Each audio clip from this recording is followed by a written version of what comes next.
dia, gente. É um prazer aí estar aqui com vocês e poder falar um pouquinho mais sobre propósito de marca, né? O evento todo falou bastante sobre propósito. Nós acreditamos que o atual momento as marcas estão sendo chamadas a fazer mais, a contribuir mais com a sociedade, com o planeta, né? Parece que ficar em silêncio não é mais uma opção. A gente vai ter que se posicionar, né? Como a Rose falou mais cedo, né? O Covid catalisou isso, catalisou essa necessidade que já vinha surgindo dentro aí da nossa sociedade, né? Mas esse movimento ele precisa ser feito de uma maneira correta e é sobre como a gente pode ajudar vocês dentro desse contexto que a gente vai falar aqui hoje. Bom, a necessidade está posta, né? Há 15 anos, a ONU definiu esses 17 objetivos para o desenvolvimento sustentável para o futuro melhor. Eles foram a base para muitas empresas trabalharem a sua reputação corporativa, né? Muitas empresas utilizaram esses 17 objetivos para incorporar valores dentro da empresa. O que a gente vê acontecendo nesse momento é uma mudança, porque isso agora está sendo solicitado para as marcas. Então, sai do mundo da reputação corporativa e a gente vê a necessidade das marcas incorporarem uma causa, as marcas trabalharem uma causa. O consumidor está solicitando isso. A Rose passou um pouquinho sobre isso hoje de manhã, né, falando o que é propósito. Essa é uma definição da Kantar.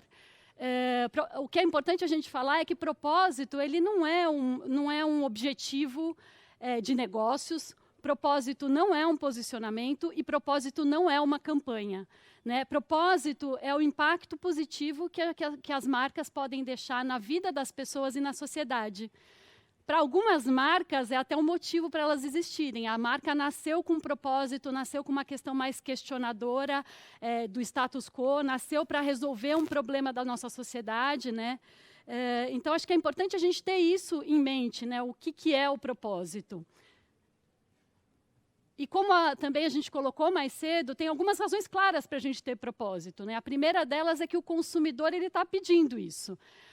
Principalmente os consumidores mais jovens, como a Sônia colocou. A gente vê essa demanda vindo dessa juventude que as empresas façam mais. Isso também traz um forte vínculo com o empregador, né? Então, empresas que têm um propósito, elas têm uma capacidade maior tanto de reter quanto de atrair novos talentos. E, por fim, a gente vê com os dados do BrandZ que também elas crescem a uma taxa mais rápida. Tudo isso, então, né, não é surpresa que muitas empresas tenham começado a trabalhar causas socioambientais. Elas acabaram entrando nesse mundo, mas o que a gente vê, isso podia ser, né, uma notícia boa isso, né? Tem muita marca trabalhando isso, mas a verdade é que a gente tem que tomar cuidado, né? Quando se trata de propósito, os consumidores eles têm grandes expectativas. Se você vai executar um propósito e ele é executado de uma forma mal executado, ele traz um risco para a sua marca.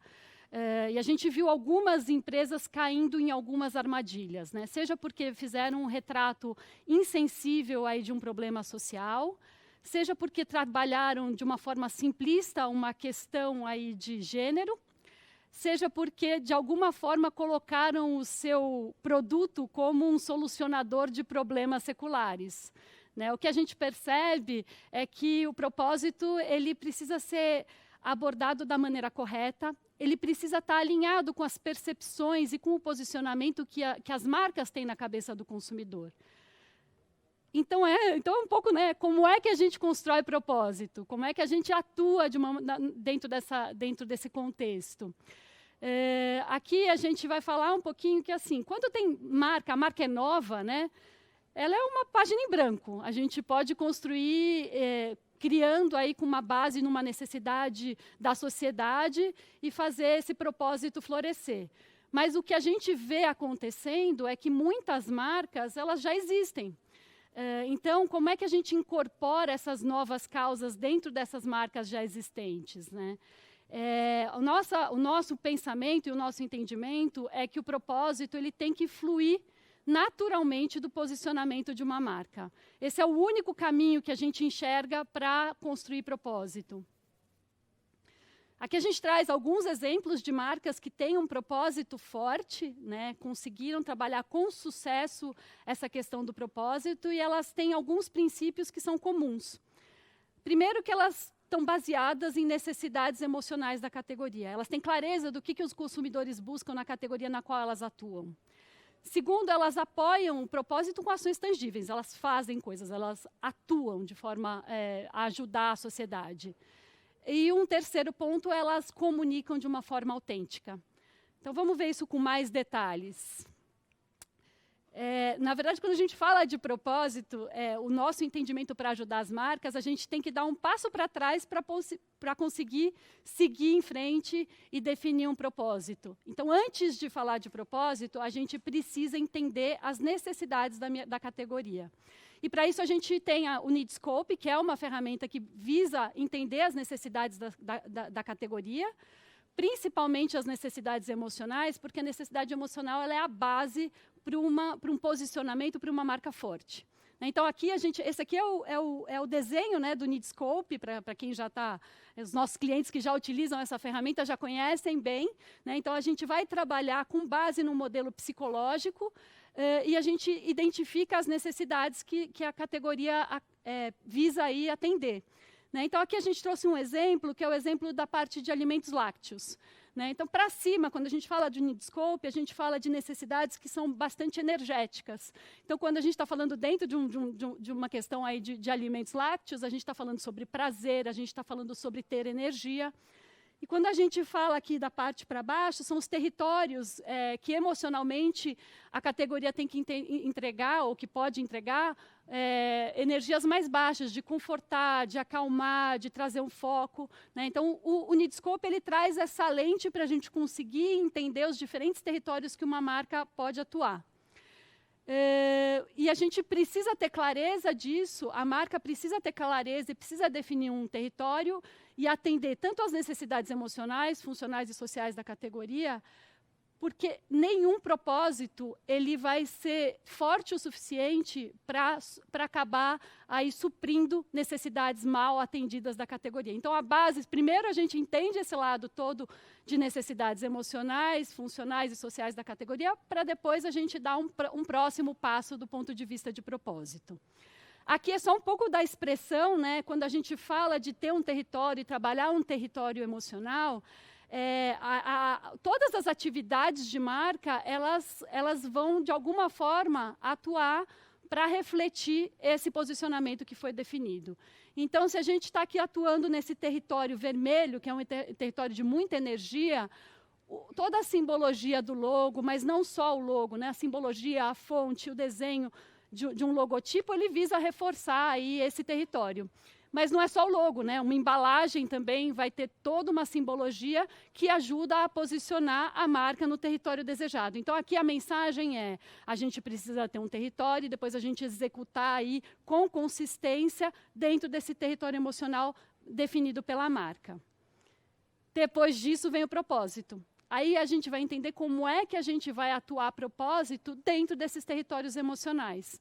Então, se eu estou falando de uma marca aí vermelha, né, que é uma marca mais energética, desafiadora, provocadora, guerreira, né, a gente tem que questionar, o que se espera de uma marca que atua nesse território emocional é que ela trabalhe propósito de uma forma mais provocadora, desafiadora.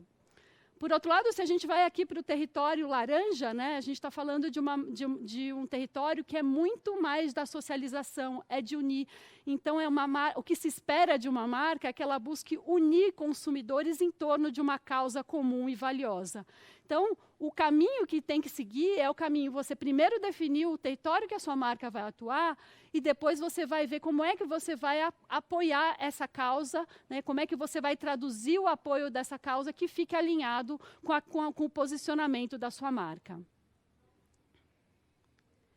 Aqui a gente traz o exemplo da Nike, né? A Nike ela tomou aí o risco, né, nessa campanha, apoiando o Colin Kaepernick, que é um ativista social, né? E a Nike ela utilizou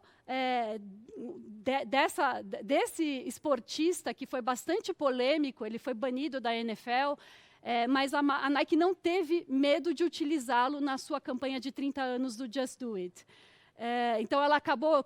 como é que a gente aprende com a Nike, né? A Nike ela tem um posicionamento forte, provocador. Ela é uma marca que se posiciona dentro do território vermelho. Então, ela utilizar... ela acabar apoiando a causa dele era um movimento natural para a marca, né? E, além disso, ela faz com um tom... que é o tom da marca. Ela faz de uma forma energética, ela faz de uma forma ousada, ela faz de uma forma provocadora. Então, no final das contas, era o que a gente, né, que gosta da Nike, as pessoas que gostam da Nike, esperava ver a Nike atuando. Mas dentro de um contexto dessa justiça social, ela poderia ter caído no risco de atuar de uma forma muito mais laranja, muito mais integradora. E aí a gente ia ficar com aquela sensação de, nossa, peraí, essa é a Nike que eu conheço? Mas não, ela manteve aí a sua característica de ousadia e bancou uma campanha que tem uma questão de justiça social, mas que está alinhada com o território onde a marca atua. A gente viu muito isso ocorrer, né? No começo da pandemia, muitas marcas acabaram atuando de uma maneira muito parecida. Então, a gente viu no começo da pandemia muitas empresas e muitas marcas que foram se comunicar com o consumidor, mas elas acabaram aí todas caindo no mesmo tom, ficaram todas, até a gente fez um vídeo em que a gente mostra que o comecinho das campanhas eram muito parecidos, assim. Então, o que acontece com isso? Você está fazendo uma causa, você está apoiando alguma coisa que, naquele momento, bastante relevante, mas você não consegue se destacar, porque todos foram falar da mesma forma e não necessariamente mantendo a consistência com a forma como a marca trabalha no seu dia a dia. Só voltando um pouquinho para a Nike, né, essa campanha que foi feita, é importante a gente saber que ela não foi uma coisa pontual. A Nike consegue ser consistente, e logo depois de fazer essa campanha, ela também fez uma campanha bastante premiada no México, que foi o Juntas Imparables, que tem aí uma questão de questionar os estereótipos femininos. Então, tem isso também, né? Ela vai plantando e vai mantendo a consistência da forma como ela atua no mesmo território. Mas como é que a gente pode, né, entender a ativação de um propósito utilizando essa lente do Nidscope, utilizando esses diferentes territórios? Aqui a gente trouxe o exemplo de empoderamento feminino, né? Cada um desses territórios, eles podem trazer aí uma forma diferente de você trabalhar esse tema. Então, se eu sou uma marca vermelha, né, que tem essa questão do desafiar, do provocar, esse lado mais guerreiro, que é justamente o posicionamento da Nike, é de se esperar que eu vá, talvez, aí, trabalhar com esse desafio do estereótipo feminino, como ela fez. Por outro lado, se eu sou uma marca que mais posicionada no roxo, que é o de ser uma marca mais... ter essa postura de líder, pode ser que eu coloque mulheres fortes e poderosas no palco para dar voz ao feminino. Aqui também eu posso ter uma atitude mais azul, e aí é muito mais uma atitude de bastidores, então a marca vai atuar dando suporte aí para as empresas, para as mulheres, sendo como se fosse uma mentora e vendo aí um trabalho de longo prazo para suportar a educação feminina. Por outro lado, se eu vou aqui para um território mais marrom, o que é de se esperar é o nutrir, é o cuidar, é ser uma guardiã. Então, você vai ter uma atuação de proteger as mulheres, você vai buscar causas que você consiga proteger as mulheres oprimidas, talvez. Por outro lado, se eu for aqui para o laranja, né, é muito mais um território mais inclusivo, então eu vou buscar causas que eu consiga fazer a força através da união das mulheres. E no amarelo, né, que tem muito mais um lado mais otimista, um território de alta energia, talvez o caminho seja buscar aí você abordar essas questões, esses desafios que a mulher enfrenta no dia a dia, esse sexismo cotidiano. Trazendo um pouquinho aí outro exemplo de sustentabilidade, como é que isso vai para a vida, né? Como é que a gente materializa esses diferentes posicionamentos. Quando a gente aborda o tema de sustentabilidade, a gente tem aqui uma imagem bastante forte do Greenpeace. Essa imagem aí é uma criança utilizando uma máscara de lixo, né? Então é uma imagem forte, provocadora, e é isso que se espera de uma marca guerreira, que ela choque, que ela provoque aí uma reação forte dentro das pessoas. Por outro lado, se eu vou aqui para o lado mais do marrom, laranja, a gente tem aí um posicionamento de uma marca, né, essa Earthwise, que acaba sendo muito mais o de nutrir e ser uma guardiã, que é um posicionamento mais esperado e tradicional do lado da sustentabilidade, o cuidar do planeta, né? Isso é o que a gente é uma mensagem mais tradicional desse lado de sustentabilidade. E tem uma outra execução e que está pautada em ações, tá? Aqui a gente está trazendo o exemplo de execuções, mas a gente sabe que a marca é bastante ativista dentro desse contexto, que é da Ben & Jerry's, que trabalha a questão da sustentabilidade de uma maneira mais leve, de uma maneira mais simples, né? Visto que é uma marca de sorvete. Então, ela consegue trabalhar essa leveza e simplicidade para abordar um tema importante para a nossa sociedade. Tem um outro ponto aqui que é super importante, é que os consumidores eles querem que as suas causas elas sejam levadas bem a sério, né? Quando a gente fala de propósito, né, eles estão procurando marcas que atuem no longo prazo, mais do que campanhas ou ações pontuais aí de caridade. Propósito ele é um compromisso que a marca está levando e está fazendo com o consumidor, né? Então a gente tem o consumidor respeita esse compromisso, né? Marcas que conseguem realmente trazer isso à vida, se comprometer com uma causa, elas ganham essa admiração e o respeito por parte dos consumidores. Aqui um pouco, né, só resumindo, os 4 passos que a gente tem aqui, quando então falando para ajudar vocês dentro dessa questão de propósito, definir um need state é o primeiro passo, desenvolver um posicionamento, depois que você parte para ter um propósito, e por fim você executar esse propósito de uma maneira consistente. Só para colocar aqui, por fim, né, como é que o Needscope pode ajudar. O Needscope é uma solução bastante validada para ajudar posicionamento de marca, mas o que a gente está incorporando, e isso é um lançamento que a gente trouxe aqui para o Kantar Talks, é justamente essa lente do propósito integrado ao posicionamento de marca. E aí, só para materializar um pouquinho, né, que no final das contas, os nossos clientes eles têm questões na cabeça, né? Que questões a gente consegue ajudar vocês a responderem? Com o Needscope, a gente consegue responder o que está no DNA da sua marca, né? O que pode juntar com um propósito importante, mas que já está presente dentro da marca. Qual é o propósito mais relevante para a minha categoria e quanto ele faz sentido com a marca que eu tenho hoje no mercado? Como é que eu posso executar esse propósito de uma maneira realmente diferenciada? E como é que eu posso executar o meu propósito de forma consistente nos diferentes pontos de contato? Então, essas perguntas, esse novo módulo que a gente incorporou e trouxe aqui para o lançamento no Kantar Talks, a gente consegue ajudar vocês a responder. Era isso. Eu agradeço muito aí a atenção de vocês. E eu vou passar aqui o palco para o Juliano Piccoli. Obrigado, Lu. Foi ótimo. Obrigada, Ju. Bom dia, pessoal. Tudo bem com vocês? Obrigado pela presença de todos até aqui, neste terceiro e último dia do Kantar Talks. Eu vou falar um pouco para vocês sobre o Kantar Marketplace. Mas antes de explicar exatamente o que é o Kantar Marketplace, vale a pena contextualizar um pouco o nosso momento atual. Neste mundo complexo... Não mudou, perdão. Aqui. Neste mundo complexo e em constante transformação em que vivemos, conteúdos e produtos precisam ser desenvolvidos e lançados mais rápido do que nunca. E para isso, nossos clientes precisam de uma inteligência ágil e confiável, para que possam tomar decisões mais rapidamente. É aí que entra o Kantar Marketplace. O Kantar Marketplace é a única plataforma automatizada de pesquisa de mercado que combina amostra de alta qualidade, soluções validadas e consultoria especializada. Tudo isso com extrema agilidade. Convido a todos a acessarem a plataforma no endereço que aparece aqui no slide.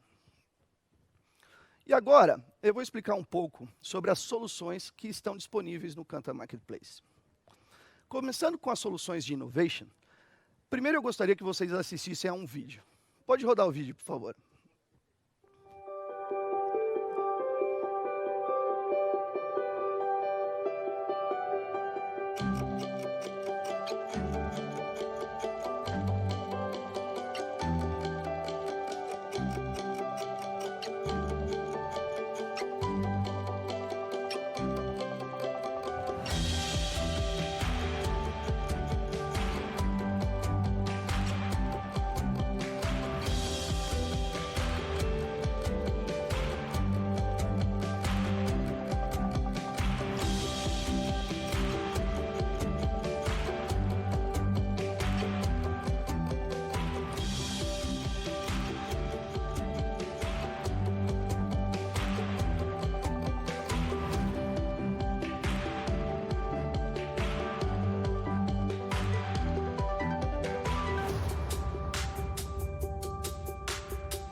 Bom, pessoal, como vocês puderam ver no vídeo, temos um portfólio completo de soluções de innovation que são fundamentais para orientar os clientes em toda a jornada, desde a concepção de ideias até o lançamento de produtos. Então, como vocês estão vendo aqui no slide, o ID Evaluate é a nossa solução para selecionar ideias. O Concept Evaluate nos ajuda a identificar e otimizar conceitos. Temos o Pack Evaluate para avaliar embalagens. E o Product Evaluate, que é o nosso teste de produto. E para todas as soluções, conseguimos resultados a partir de 24 horas. Claro, dependendo do target e do escopo do estudo. De qualquer maneira, a nossa plataforma é realmente muito ágil. E o mais bacana é que os resultados vão diretamente para um dashboard super completo e fácil de navegar. Assim que iniciamos o estudo, o cliente já recebe o login e senha de acesso. Poucas horas do término, as informações já ficam disponíveis no dashboard. Daqui a pouco eu vou passar um vídeo que demonstra como é a navegação desse dashboard, ok? Bom, agora eu vou falar de outras soluções disponíveis no Kanta Marketplace, focadas no desenvolvimento criativo. Mas primeiro, quero que vocês assistam mais um vídeo. Pode rodar, por favor.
Como vimos no vídeo, nossa solução de pré-teste de propaganda é o Link. O Link traz métricas validadas, baseadas nos principais fatores de sucesso de uma propaganda. Assim, conseguimos entender como o criativo performa em relação aos seus objetivos e como pode ser otimizado. E o nosso portfólio de soluções Link é super completo. Hoje conseguimos pré-testar execuções em todos os meios. E fazemos isso de uma maneira extremamente ágil. Dependendo do target do estudo, conseguimos entregar resultados a partir de 6 horas. Outro ponto bem interessante é que para os estudos digital, nós mostramos o anúncio na interface do YouTube ou Facebook. Com esta avaliação no contexto real, a gente consegue capturar comportamentos espontâneos. Por exemplo, o percentual de pessoas que assistiram o vídeo todo, o percentual de pessoas que clicaram no skip, a média de tempo que as pessoas assistiram o vídeo, e assim por diante. Falando um pouco das nossas normas, hoje temos normas robustas para todos os meios. Como vocês estão vendo aqui no slide, globalmente testamos mais de 200 mil anúncios e no Brasil temos mais de 6 mil estudos já realizados. Outro diferencial do Link é o fato de combinarmos elementos de neurociência no estudo. Temos um exercício chamado Facial Coding. Nós sabemos que naturalmente mostramos nossos sentimentos e reações através de expressões faciais. E geralmente não percebemos e nem controlamos nossas feições. Então, neste exercício do Facial Coding, Os entrevistados que autorizarem são gravados enquanto assistem ao comercial. Hoje, temos um banco de expressões faciais já decodificadas. E, com isso, conseguimos ter um diagnóstico completo do comercial, uma vez que combinamos respostas do Sistema 1, que é o Facial Coding, e do Sistema 2, o questionário que o entrevistado responde. Aqui temos um exemplo de saída do Facial Coding. Observe no gráfico que temos linhas de expressões segundo a segundo do comercial. Aqui nesse exemplo, a linha vermelha representa a expressão de estranhamento. Conseguimos entender claramente que alguns pontos do comercial causaram desconforto nos espectadores. E nossa recomendação foi que essas cenas fossem ajustadas. Por fim, assim como vimos nas soluções de Innovation, os resultados do link também ficam disponíveis no dashboard. Vou pedir para dar play num vídeo, demonstração de como navegar no dashboard, por favor. Então, o cliente entra numa biblioteca com todos os testes que, que já foram feitos, clica no comercial que quiser, e aí ele já acessa o painel de controle com os principais resultados. Ele pode clicar para ver em detalhes uma métrica específica.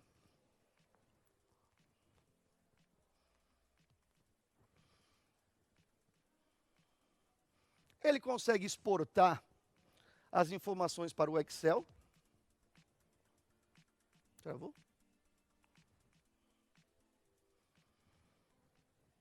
Ou até mesmo fazer download de PPT, que já sai com os gráficos e métricas do estudo, comparando com nossas normas e já com teste estatístico de significância. Bom, é isso, pessoal. Espero que tenham gostado do Kantar Marketplace e das nossas soluções super ágeis. Meus contatos estão na tela, caso tenham interesse, dúvidas, comentários. E assim encerramos nosso Kantar Talks 2020. Obrigado pela presença de todos vocês nesses 3 dias. Um grande abraço. Tchau.